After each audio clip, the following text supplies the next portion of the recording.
بندے کا کوئی درجہ رکھا ہوتا ہے، یعنی اللہ کی رضا یہ کہ بندہ اس سٹیج تک پہنچ جائے، اس درجے تک پہنچے، مگر وہ نماز کے ذریعے، روزوں کے ذریعے، عبادتوں کے ذریعے اس درجے تک نہیں پہنچتا، پھر اللہ اس پر آزمائش بھیجتا ہے کہ میرا بندہ صبر کر لے تاکہ صبر کر کے اس درجے کو حاصل کر لے۔ ہائے ہائے، یعنی مجھ پر کوئی آزمائش آئی تھی میرے درجے بڑھانے، مگر ہائے میری بے صبری کہ میں نے وہ درجہ پانے کا موقع ضائع کر دیا، میں نے وہ ثواب پانے کا موقع ضائع کر دیا۔ خدا را یاد رکھنا، اگر کسی آزمائش سے گزر رہے ہو تب بھی، اور اگر آئندہ کوئی آزمائش آئے، صبر کا دامن نہ چھوڑنا، یہ تصور کر لینا کہ یہ میرے گناہ معاف کرنے کا ذریعہ بن رہا ہے، یہ میرے درجے بڑھانے کا ذریعہ بن رہا ہے۔ اور سنو، جب مصیبت آئے تو پڑھنا کیا ہے؟ رسول اللہ صلی اللہ تعالی علیہ وآلہ وسلم نے فرمایا، جو مصیبت کے وقت انا للہ و انا الیہ راجعون کہتا ہے تو اللہ عز و جل اس کی پریشانی دور فرما دیتا ہے اور اس کے کام کا انجام اچھا فرماتا ہے، اور اسے ایسا بدل عطا فرماتا ہے جس پر وہ راضی ہو جاتا ہے۔ تو یہ پڑھ لیں، لیکن شکوہ نہ کریں، دنیا والوں کو بتانے کی حاجت نہیں۔ اچھا، وہ جو میں بات کر رہا تھا کہ تکلیف سب کو بتانی ہے اور راحت کے بارے میں کسی کو کوئی شکر کرتا ہوا نظر نہیں آتا۔ ایک بار ایک شخص کے سر پر جو ہے نا وہ تکلیف ہوئی نا، سر میں درد ہو گیا، اس نے پٹی باندھی اور گھومنے لگا۔ اس زمانے میں حضرت رابعہ بصریہ رضی اللہ رحمۃ اللہ تعالی علیہا، اللہ کی بہت بڑی ولیاں ہیں، آپ نے اس کو دیکھا کہ کیوں پٹی باندھی ہے؟ وہ کہتا سر میں درد تھا اس لیے پٹی باندھی ہے۔ بات تھوڑی سی باریک ہے، سمجھدار لوگ سمجھیں گے، اس لیے پٹی باندھی ہے کہ سر میں درد تھا۔ اللہ اکبر۔ اس اللہ والی نے پتہ ہے کیا کہا؟ آپ کہتی ہیں کبھی صحت کی پٹی بھی باندھی ہے؟ یہ جملہ ہے بڑا سمجھنے والا ہے، یعنی اللہ نے اتنے دنوں تک صحت میں رکھا تو کسی کو نہیں بتایا، اور تھوڑے دنوں کی تکلیف آئی تو پٹی باندھ کے سب کو بتانے چلا ہے کہ رب نے بیمار کیا ہے۔ ہاں، ہمیں اللہ کریم کی طرف سے آزمائش ہمیشہ تھوڑی آتی ہے۔ اگر اپنی زندگی کا ہم پورا عرصہ کیلکولیٹ کریں نا کہ بھئی 40 سال کا کوئی بندہ ہو گیا ہے تو کتنے دن ہوئے 40 سال میں؟ ٹھیک ہے، ایک بار کبھی بیٹھ کے اکیلے میں حساب کرنا، اتنے ہزار دن میں نے دنیا میں گزارے، کتنے دن بیمار رہا؟ تو شاید چند دن، 100 دن، 50 دن، 200 دن بنیں گے۔ کئی ہزار دنوں میں سے اگر چند دن اللہ نے مجھ پر آزمائش ڈالی تو ہزاروں دن راحت بھی تو ڈالی نا، صحت بھی تو عطا فرمایا۔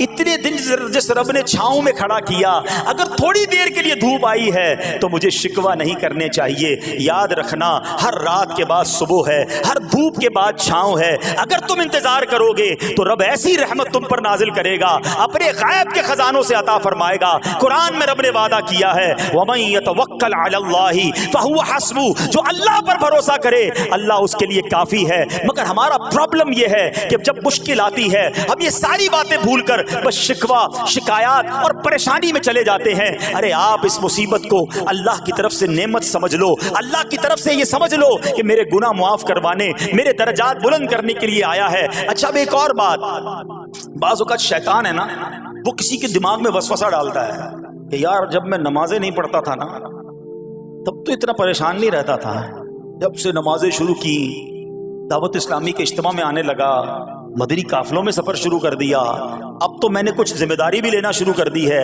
ارے میں نے جب سے امامہ پہنا ہے، یہ داڑھی رکھ لی ہے، میری کوئی اسلامی بہن سن رہی ہے کہ بے پردہ گھومتی تھی تو کوئی اتنا ٹینشن نہیں تھا، اب میں نے جناب پردہ کرنا شروع کیا ہے، قرآن پڑھنا شروع کیا ہے تو ٹینشنیں شروع ہو گئی ہیں۔ اب شیطان بعض لوگوں کے ذہنوں میں یہ وسوسہ ڈالتا ہے کہ میں تو دین کے قریب ہو رہا ہوں، اللہ کے قریب ہو رہا ہوں، اور مجھ پر آزمائشیں کیوں آ رہی ہیں؟ سنو، سبحان اللہ، اللہ کے حبیب علیہ الصلوۃ والسلام کی کیا شان ہے۔ اعلیٰ حضرت ایسے ہی نہیں کہتے کہ میں نثار تیرے کلام پر، ملی یوں تو کس کو زبان نہیں، وہ سخن ہے جس میں سخن نہ ہو، وہ بیان ہے جس کا بیان نہیں۔ میرے آقا نے کم و بیش 1450 سال پہلے یہ مسئلہ سالو کر دیا۔ حضرت سیدنا سعد بن ابو وقاص رضی اللہ تعالیٰ عنہ فرماتے ہیں کہ میں نے عرض کی، یا رسول اللہ صلی اللہ تعالیٰ علیہ وسلم، سب سے زیادہ مصیبتیں کن لوگوں پر آئیں؟ گلی مقاتی نا، پنجابی بچ کہتے ہیں نا، گالی بات ہی ختم کر دی۔ حضور یہ بتائیں سب سے زیادہ مصیبتیں کن لوگوں پر آئیں؟ پیارے آقا نے فرمایا انبیاء پر۔ اللہ اکبر، اللہ کے سب سے قریب تو انبیاء ہیں نا، انبیاء پر۔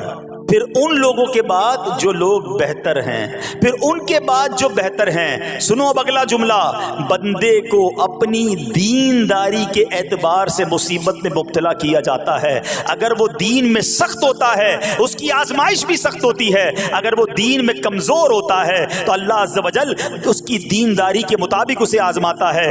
بندہ مصیبت میں مبتلا ہوتا رہتا ہے یہاں تک کہ اس کے دنیا میں ہی اس کے سارے گناہ بخش دیے جاتے ہیں۔ گویا اللہ کی یہ رحمت ہے کہ بندہ بڑا نیک ہو رہا ہے، رب چاہتا ہے کہ اس بندے پر آزمائش بھیجوں، میرا نیک بندہ صبر کرے، اس کے گناہ معاف ہو جائیں اور میرے پاس آئے تو اس کو جنت میں داخل کر دوں۔ اللہ عز و جل جب اپنے کسی بندے سے محبت فرماتا ہے یا اسے اپنا دوست بنانے کا ارادہ فرماتا ہے تو اس پر آزمائشوں کی بارش فرما دیتا ہے۔ اب سوال ہے نا کہ میں اللہ دوست بھی بنا رہا ہے، اللہ کریم اس پر محبت بھی فرما رہا ہے اور آزمائشیں بھی بھیج رہا ہے۔ دوست پر آزمائشیں کون بھیجتا ہے؟ دوست کو تو راحتیں ڈالی جاتی ہیں۔ ہائے ہائے، اب یہی تو امتحان ہے، یہی تو چیک ہے۔ سنو، نبی پاک فرماتے ہیں جب اللہ اس پر آزمائش بھیجتا ہے نا، وہ بندہ اپنے رب کو پکارتا ہے، اے میرے رب عز و جل، تو اللہ فرماتا ہے میرے بندے تو جو کچھ مجھ سے مانگے گا میں تجھے عطا فرماؤں گا، تو جلد ہی تجھے دے دوں گا اور اسے تیری آخرت کے لیے ذخیرہ کر دوں گا۔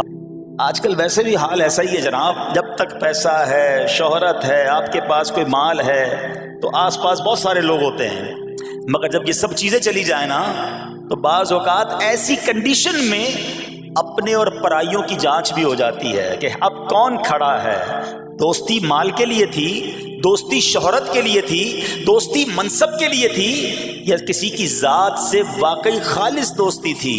اب کیا ہوا؟ آپ کے سارے رشتہ دار، سارے دوست بھی دور چلے گئے، سوائے آپ کی فرما بردار زوجہ تھی جن کا نام تھا رحمت بن افرایم، اور یہ حضرت یوسف علیہ السلام کی پوتی بھی تھی، اللہ کے نبی کی آل سے تھی، وہ آپ کی خدمت کرتی رہی۔ اب جسم پر پھوڑے ہیں، آبلے ہیں، ایک بیوی ہے، نہ پیسہ ہے، نہ مال ہے، نہ بچے ہیں، واٹ ایور جو تھا سب ختم، مگر زبان ہے کہ اس پر پھر بھی اللہ کا ذکر جاری ہے، پھر بھی شکر جاری ہے، پھر بھی صبر ہے۔ بات کرنا آسان ہے جناب، مشکل آئے اور صبر کرے بندہ، اصل امتحان یہ ہے۔ زباں پر شکوے رنجو علم لایا نہیں کرتے، زباں پر شکوے رنجو علم لایا نہیں کرتے، نبی کے نام لیوا غم سے گھبرایا نہیں کرتے۔ ہم میں سے کسی پر ایسی آزمائش نہیں آئی نا، چھوٹی موٹی آزمائشیں تو آتی رہیں گی۔ ایک بات یاد رکھنا، یہ زندگی کی جو گاڑی ہے نا، یہ مسائل کے پہیوں پر ہی چلتی ہے۔ ہمیں بعض اوقات کسی کی گاڑی، کسی کا مکان، کسی کا خوبصورت چہرہ، کسی کی مسکراہٹ دیکھ کر لگتا ہے یار یہ تو دنیا کا سب سے سخی آدمی ہے۔ ایسا نہیں، تو یہ نہ سمجھے کہ سارا جہان جناب سخی ہے اور میں اکیلا دکھی ہوں، ایسا نہیں ہوتا، بلکہ اس جہاں میں تقریباً ہر بندہ ایسا ہوتا ہے جس کے ساتھ کوئی نہ کوئی دکھ لگا ہوا ہوتا ہے، کوئی نہ کوئی پریشانی ہے، کسی کو مال کی پریشانی، کسی کو روزگار کی پریشانی، کسی کو بیماری لگی ہے، کسی کو اور ٹینشن ہے۔ تو یہ کبھی بھی نہ سوچے کہ میں زندگی گزاروں گا اور کوئی ٹینشن نہیں آئے گی، تیار رہو امتحان کے لیے، امتحان ضرور آنا۔ اب کمال یہ ہے کہ اس امتحان میں پاس کون ہوتا ہے۔ حضرت ابراہیم پر امتحان آیا، زبان پر صبر ہے، شکر ہے، شکوہ نہیں ہے۔ اب کیا ہوا کہ آپ کا سال ہاں سال تک یہ محال رہا، یہ 2-4 مہینے کا پرابلم نہیں تھا، کئی سال تک آپ بیمار رہے، آپ کی زوجہ جو ہے وہ خدمت کرتی رہی۔ اچھا یہاں ایک غلط فہمی دور کر دوں کہ کچھ لوگ یہ کہتے ہیں، یہ کتابوں میں پتہ نہیں کچھ کتابوں میں لکھ دیا گیا کہ حضرت ایوب علیہ السلام کو معاذ اللہ کوڑ کی بیماری ہو گئی تھی۔ ایسا بالکل نہیں تھا، کوڑ کی بیماری نہیں ہوئی تھی، بلکہ نہ کوڑ ہوا نہ جزام ہوا، آپ کو جسم پر پھوڑے پھنسیاں جن کو کہتے ہیں آبلے نکل آئے تھے، کیونکہ کوڑ کی بیماری وہ ہوتی ہے کہ جس سے لوگ نفرت یا حقارت کرتے ہیں۔ اللہ کے کسی بھی نبی کو کبھی بھی کوئی ایسی بیماری نہیں ہوئی جس کی وجہ سے لوگ اس سے حقارت یا نفرت کریں یا دور بھاگیں، کیونکہ اللہ نے ان نفوس قدسیہ کو، ان نیک بندوں کو، ان منتخب شخصیات کو لوگوں کی ہدایت کے لیے بھیجا ہے۔ ان کو کبھی کوئی ایسی چیز نہیں ہوئی کہ جس سے لوگ گھن کھا کر دور بھاگیں، تو یہ بالکل غلط ہے۔ البتہ آپ کے جسم پر آبلے تھے، پھوڑے تھی، اور اللہ اکبر. آپ اس حال میں کیا رب سے عرض کرتے تھے؟ آپ عرض کرتے تھے، قرآن میں یہ الفاظ موجود ہیں، انی مسنی الضر وانت ارحم الراحمین. ترجمہ کیا ہے؟ مجھے تکلیف پہنچی اور تو سب مہر والوں سے بڑھ کر مہر والا ہے، رحم کرنے والوں میں سب سے بڑھ کر رحم کرنے والا ہے. یعنی اللہ کی بارگاہ میں یہ عرض کرتے تھے، یا اللہ تکلیف پہنچی ہے، رحم تو نے کرنا ہے، تو ارحم الراحمین ہے. زمانے سے نہیں کہتے تھے. یہاں ایک اور پرابلم ہے، میں کوئی مسئلہ ہوتا ہے، پرابلم آتی ہے، ہم ساری دنیا سے کہتے ہیں یہ مسئلہ ہو گیا، یہ پرابلم ہو گئی. نہیں، ساری دنیا میں سے کوئی آپ کا مسئلہ حل نہیں کر سکتا. اس سے بات کرو نا جو مسائل کو حل کرنے والا ہے، اس سے عرض کرو نا جو مصیبت کو دور کرنے والا ہے. ادھر ادھر جانے کی بجائے پرابلم یہ ہے، جب بھی مشکل آتی ہے ہم سب کے پاس جاتے ہیں، ہم رب کے پاس نہیں جاتے ہیں. جاؤ اس کے پاس جو حل المشکلات ہے، جو مصیبتوں کو حل کرنے والا ہے، اس کی بارگاہ میں فریاد کرو. وہ شاعر کتنی پیاری بات لکھتے ہیں نا، یہ بہت سارے لوگوں کے لیے درس ہے جو اپنی پرابلمز کے لیے دنیا والوں کے پاس جاتے ہیں. ارے اگر پکارنا ہے تو اللہ کی بارگاہ میں پکارو، التجا کرنی ہے تو اللہ کے حبیب سے عرض کرو نا. شاعر لکھتے ہیں، کسی کا احسان کیوں اٹھائیں، کسی کو حالات کیوں بتائیں، کسی کا احسان کیوں اٹھائیں، کسی کو حالات کیوں بتائیں. تمہیں سے مانگیں گے تم ہی دو گے، تمہارے در سے ہی لو لگی ہے. ہم اللہ کی بارگاہ میں عرض کریں، اللہ کے حبیب کی بارگاہ میں لو لگائیں. دنیا والوں کے پاس کچھ نہیں رکھا، لیکن ہم دنیا والوں کو بتا کر اپنے صبر کا ثواب بھی ضائع کر دیتے ہیں. دیکھو حضرت ایوب علیہ السلام کا صبر، کسی سے نہ کہا، اللہ کی بارگاہ میں عرض کرتے رہے. اب آپ کی آزمائش کا وقت پورا ہوتا ہے، دعا کرتے رہے، التجا کرتے رہے، صبر کرتے رہے. حکم ہوا کہ اپنا پاؤں زمین پر مارو. حضرت ایوب علیہ السلام نے پاؤں زمین پر مارا تو زمین سے ایک چشمہ پھوٹ اٹھا. حکم الہی سے حکم دیا گیا کہ اب اس پانی سے غسل کرو. آپ نے جب اس پانی سے غسل کیا تو آپ کی تمام بیماریاں دور ہو گئیں. پھر آپ 40 قدم چلے، دوبارہ زمین پر قدم مارنے کا حکم دیا. قدم مارتے ہی ایک اور خوبصورت لذیذ ٹھنڈے پانی کا چشمہ نمودار ہوا. پانی ٹھنڈا، میٹھا اور لذیذ تھا.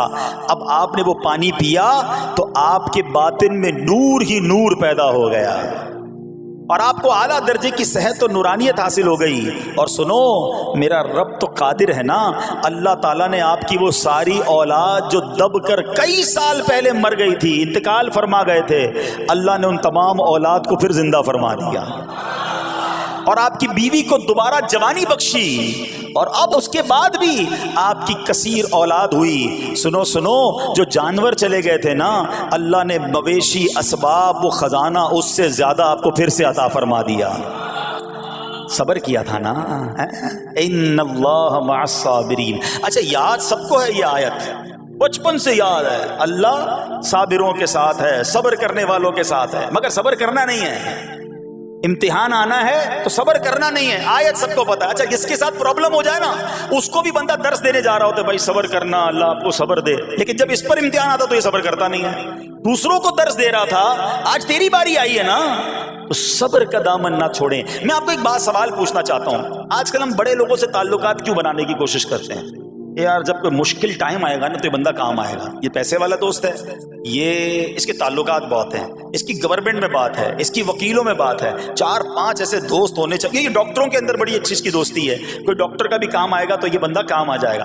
ہم دنیا والوں سے تعلقات اس لیے بناتے ہیں تاکہ یار مصیبت آئے تو یہ بندہ کام آئے. اور نارملی اکثر ایسا ہوتا ہے کہ جس سے امید رکھی ہوتی ہے مصیبت کے وقت غائب ہو جاتا ہے.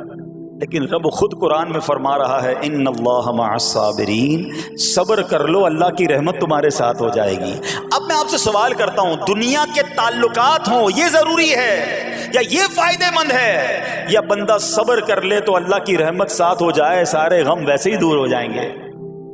صبر، اس کو نہیں چھوڑنا ہے. تو حضرت ایوب علیہ السلام کی زندگی میں ایک اور واقعہ یہ ہوا کہ جب آپ بیمار تھے، آپ کو پتہ جب بندہ بیمار ہوتا ہے تو بعض اوقات اس کی طبیعت میں کیفیات بھی ہوتی ہیں. تو آپ نے اپنی زوجہ کو پکارا تو آپ کی زوجہ کچھ دیر میں حاضر ہوئی.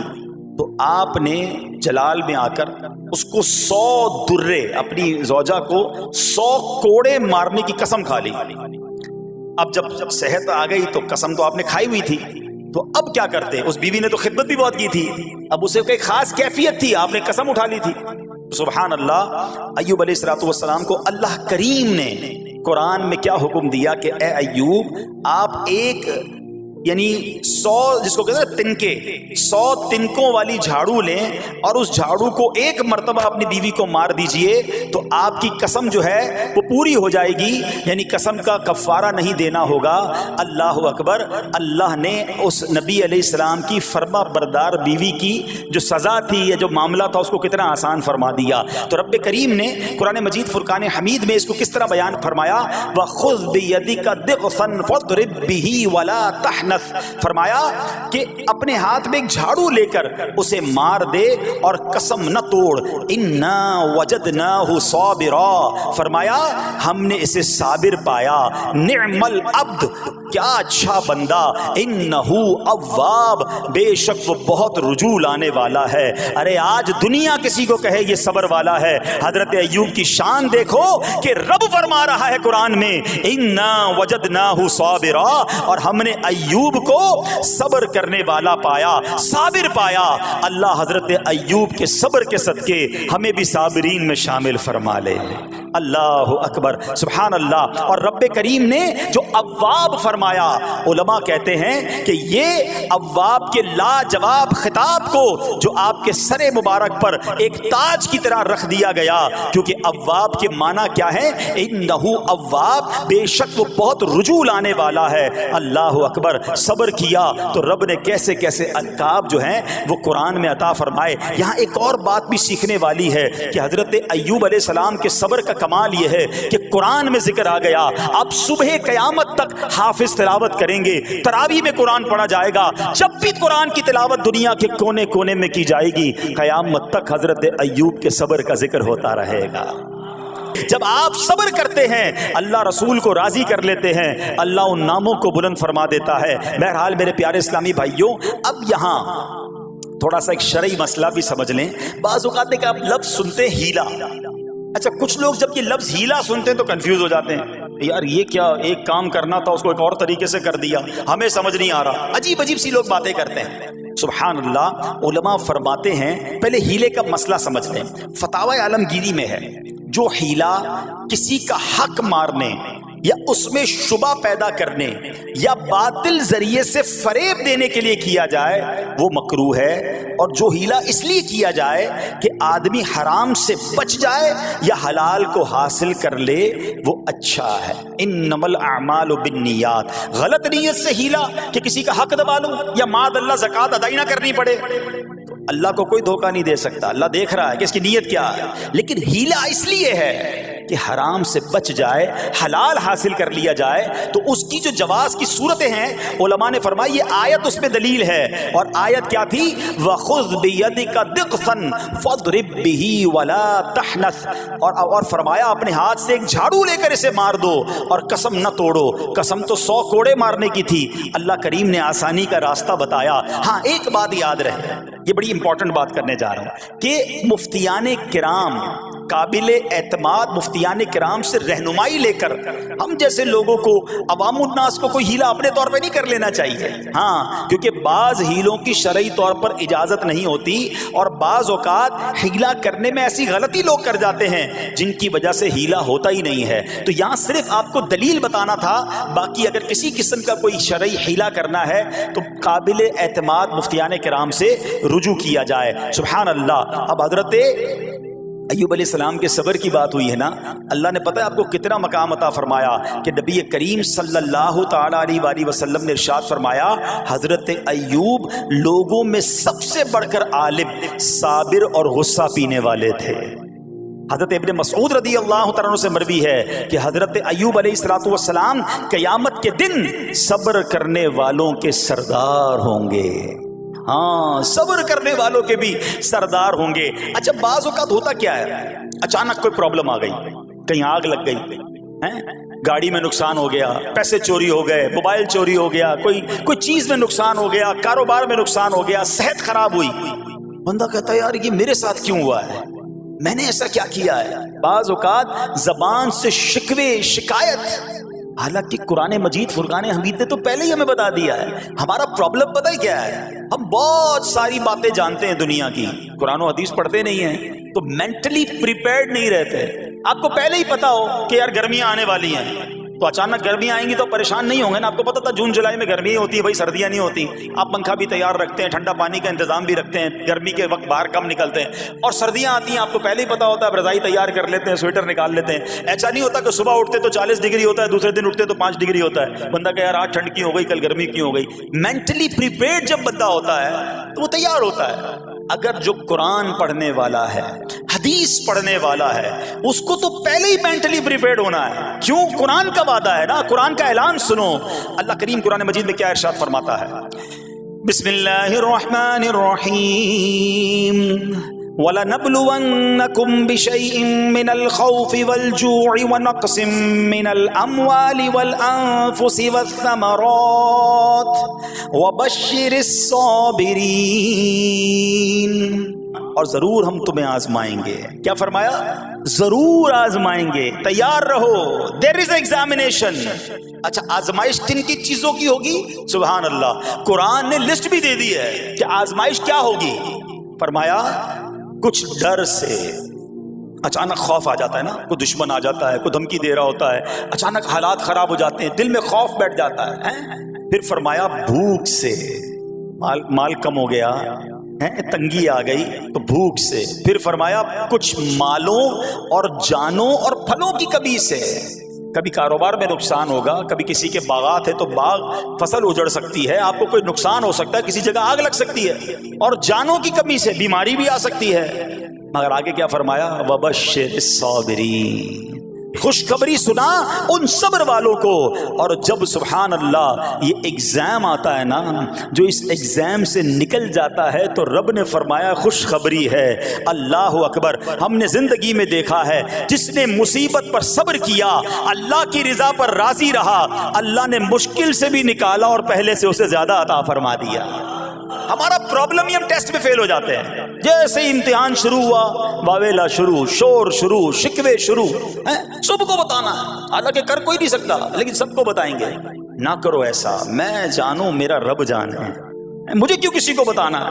ہاں وہ کریم ہے، وہ دیکھ رہا ہے کہ میرا بندہ صبر کر رہا ہے. سبحان اللہ. حضرت سیدنا امام ابو جعفر محمد بن جریر طبری تفسیر طبری میں اس آیت مبارک کے تحت فرماتے ہیں، یعنی ہم تمہیں دشمن کے خوف، قحط سالی، شدید بھوک و فقر و فاقہ، فصلوں کی کمی، مقاصد کے حصول میں مشکلات، کفار سے جنگ کے دوران افرادی قوت میں کمی اور اہل و عیال کی موت وغیرہ کے ذریعے آزمائیں گے. اور یہ سب چیزیں بطور امتحان ہوں گی تاکہ تمہارے سچے جھوٹوں سے اور اہل بصیرت منافقوں سے جدا ہو جائیں. یعنی اس ٹیسٹ میں پتہ چل جائے گا کون اللہ والا ہے، کون صبر والا ہے، کون اللہ کی رضا پر راضی رہنے والا ہے. سنو سنو، جب یہ تکلیف آتی ہے نا تو اس کا پھر اجر کتنا ملتا ہے. شہنشاہ نبوت، مخزن جود و سخاوت صلی اللہ تعالی علیہ وسلم نے ارشاد فرمایا، جو دنیا میں ہی اپنی ہر خواہش کی تکمیل کر لے تو یہ چیز آخرت میں اس کے اور اس کی خواہش کے درمیان آڑ اور پردہ بن جائے گی. اور جو مالداروں کی زینت کی طرف اپنی نگاہیں دراز کرے